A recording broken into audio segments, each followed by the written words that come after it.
കടൽ മണൽ ഖനനത്തിനെതിരെ കൊല്ലത്ത് DCCയുടെ നേതൃത്വത്തിൽ ആരംഭിച്ച സമുദ്ര രാപകൽ സമരം സമാപിച്ചു. AICC ജനറൽ സെക്രട്ടറി KC വേണുഗോപാലാണ് സമാപന സമ്മേളനം ഉദ്ഘാടനം ചെയ്തത്. 27 നടക്കുന്ന തീരദേശ ഹർത്താലിന് മുന്നോടിയായാണ് സമുദ്ര രാപകൽ സമരം സംഘടിപ്പിച്ചത്. കടൽ കൊള്ള നടത്തി തീരദേശ ജനതയെ ഒറ്റുകൊടുക്കാൻ കേന്ദ്ര സർക്കാരിനെ അനുവദിക്കില്ല എന്ന് KC വേണുഗോപാൽ പറഞ്ഞു. കേന്ദ്രം നടത്തുന്ന കടൽ കൊള്ളയ്ക്ക് കാവൽ നിൽക്കുകയാണ് പിണറായി സർക്കാരെന്നും KC വേണുഗോപാൽ ആരോപിച്ചു. ഇത് തീർത്തും കടൽ കൊള്ളയാണ്, സംശയമില്ല. ഇത് തീർത്തും കടൽ കൊള്ളയാണ്.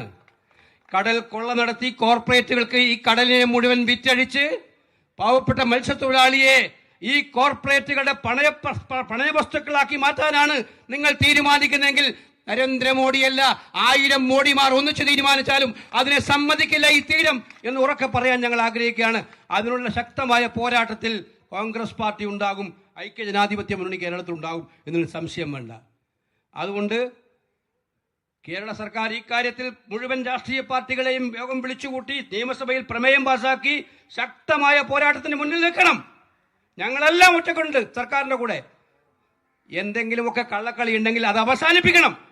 തീർച്ചയായും സമീപകാലത്ത് കൊല്ലം DCC ഏറ്റെടുത്ത് സംഘടിപ്പിച്ചിട്ടുള്ള ഏറ്റവും വലിയ പ്രതിഷേധങ്ങളിൽ ഒന്നായിരുന്നു ഇന്ന് കൊല്ലം വാടി കടപ്പുറത്ത് നടന്ന ഈ രാപ്പകൽ സമരത്തിന്റെ സമാപന സമ്മേളനം.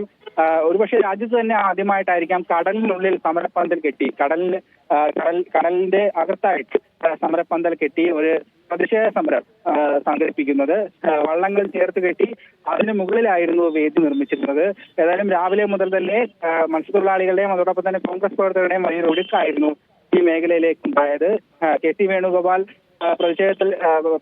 ഉദ്ഘാടന പ്രസംഗത്തിൽ പറഞ്ഞതുപോലെ കോർപ്പറേറ്റുകൾക്ക് വേണ്ടി കേന്ദ്ര സർക്കാർ നടത്തുന്ന ഒരു വലിയ കൊള്ളയാണ് ഈ കടൽ ഖനനം. ഈ കടലിന്റെ മക്കളുടെ അല്ലെങ്കിൽ മത്സ്യത്തൊഴിലാളികളുടെ ജീവിതത്തെ തന്നെ പ്രതിസന്ധിയിലാക്കുന്ന ഈ വലിയ കൊള്ളയെ കോൺഗ്രസ് എന്ത് വില കൊടുത്തും തടുക്കും എന്നാണ് KC വേണുഗോപാൽ പറഞ്ഞത്. അതോടൊപ്പം മറ്റൊരു കാര്യവും കൂടി അദ്ദേഹം കൂട്ടിച്ചേർത്തു. സംസ്ഥാന സർക്കാരിന്റെ ഈ മൗനം ഭയപ്പെടുത്തുന്നതാണ്. മുഖ്യമന്ത്രി ശക്തമായി ഈ വിഷയത്തിൽ കേന്ദ്ര സർക്കാരിനെതിരെ രംഗത്ത് വരണമെന്നും അദ്ദേഹം കൂട്ടിച്ചേർത്തു. അതോടൊപ്പം നിയമസഭ ഈ വിഷയത്തിൽ കടൽ ഖനനത്തിനെതിരെ പ്രമേയം പാസാക്കണമെന്നും തമിഴ്നാട്ടിലെ മധുരയിൽ ഇത്തരത്തിലൊരു ഖനനത്തിന് കേന്ദ്രം ശ്രമിച്ചപ്പോൾ തമിഴ്നാട് സർക്കാർ എടുത്ത നടപടി മാതൃകയാക്കണമെന്നും അദ്ദേഹം ചൂണ്ടിക്കാട്ടി. സംസ്ഥാനത്തിനെതിരെയും അതോടൊപ്പം തന്നെ കേന്ദ്ര സർക്കാരിനെതിരെയുമുള്ള ഒരു ഉറച്ച സന്ദേശം കൂടിയാണ് ഈ അവസരത്തിൽ AICC ജനറൽ സെക്രട്ടറി കൂടിയായിട്ടുള്ള KC വേണുഗോപാൽ രാപ്പകൽ സമരത്തിന്റെ സമാപന സമ്മേളനത്തിന്റെ ഉദ്ഘാടന പ്രസംഗത്തിലൂടെ നൽകിയതെന്ന് പറയാം. കോൺഗ്രസ് രാഷ്ട്രീയം ഈ വിഷയത്തിൽ അദ്ദേഹം വ്യക്തമാക്കിയിട്ടുണ്ട്. തീരമേഖലയിലെ ജനങ്ങൾക്കൊപ്പം ഉറച്ചു നിൽക്കും എന്ന് തന്നെയാണ് കോൺഗ്രസ് ഈ അവസരത്തിൽ അറിയിച്ചിട്ടുള്ളത്. അതോടൊപ്പം കൊല്ലം മേഖലയിലാണ് ഈ കടൽ ഖനനം ആദ്യമായി നടത്താനായി കേന്ദ്ര സർക്കാർ ഉദ്ദേശിക്കുന്നത്. അതുകൊണ്ട് തന്നെ കൊല്ലത്തെ മത്സ്യസമ്പത്തിന് വലിയ രീതിയിലുള്ള കോട്ടം തട്ടാൻ സാധ്യതയുള്ള ഒരു നടപടിയായി ഇതിനെ കോൺഗ്രസ് കാണുന്നു.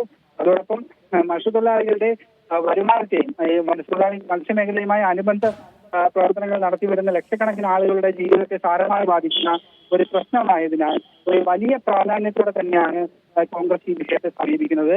27-ന് തീരമേഖലയിൽ നടക്കാനിരിക്കുന്ന ഹർത്താലിന് മുന്നോടിയായി നടന്ന അടുത്ത പ്രതിഷേധമായി തന്നെ കോൺഗ്രസിന്റെ ഈ സമര പരിപാടിയെ കാണാം.